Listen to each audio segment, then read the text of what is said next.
The year is 1795, and the streets of Paris are echoing with the deafening roar of cannons and terrorized screams.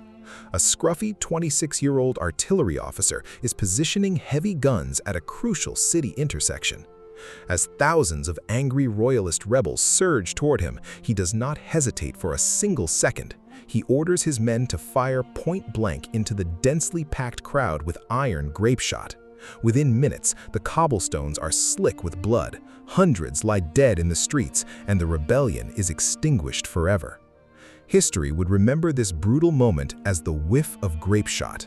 This is not the majestic, romantic image most people carry of Napoleon Bonaparte, clad in velvet with an imperial golden crown resting upon his head.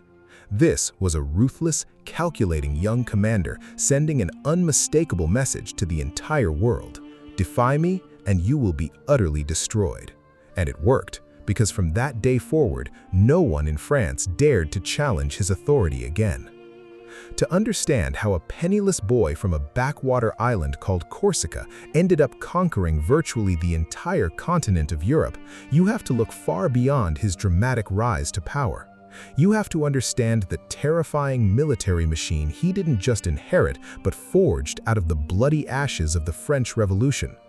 When the Revolution of 1789 beheaded the French king, the monarchies of Europe joined forces to crush France. In response, France birthed the concept of levée en masse, a mass conscription that turned the entire nation into an army. While other European nations relied on expensive, highly disciplined mercenary soldiers who fought for pay, France possessed millions of passionate young men willing to die for their country and their newfound freedom. Napoleon transformed this raw human momentum into the most efficient war machine on Earth. He restructured the army into independent units called corps, which marched along separate routes at blistering speeds and converged on the enemy simultaneously without warning. He stopped using artillery as mere defensive support, placing cannons directly on the front lines to shatter enemy formations before his infantry even fired a shot. His soldiers marched twice as fast as any other army in Europe, leading many to say that Napoleon won his battles not with the weapons of his men, but with their feet. Yet behind this unstoppable military force was a mind obsessed with mathematics, history, and raw strategy. Educated at the military academy of Brienne, young Napoleon had neither wealth nor noble status, but he possessed an insatiable hunger for knowledge. By candlelight, he spent endless nights absorbing the tactical brilliance of Alexander the Great, Julius Caesar, and Hannibal Barca. He viewed the battlefield not merely as a clash of brute strength, but as a dynamic chessboard governed by time, distance, and speed. His memory was terrifyingly precise.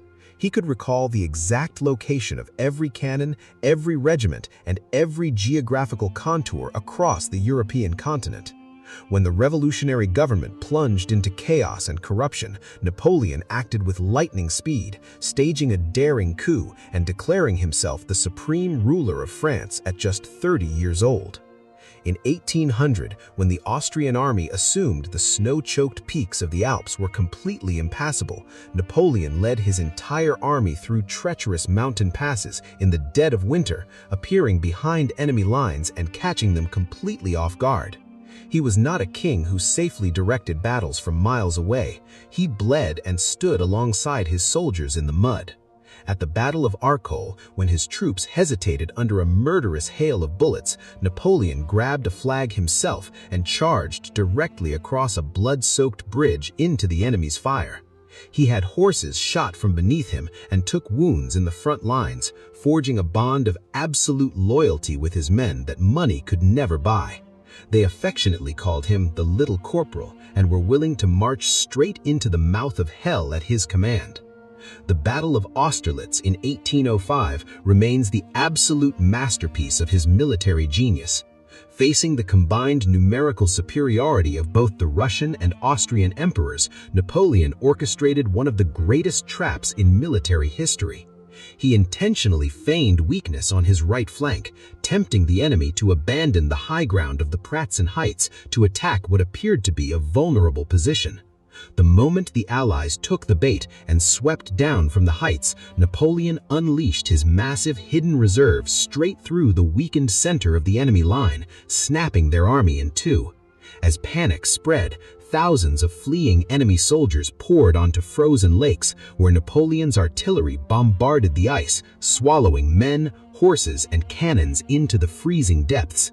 In a single afternoon, he destroyed an entire coalition and reshaped the political map of Europe.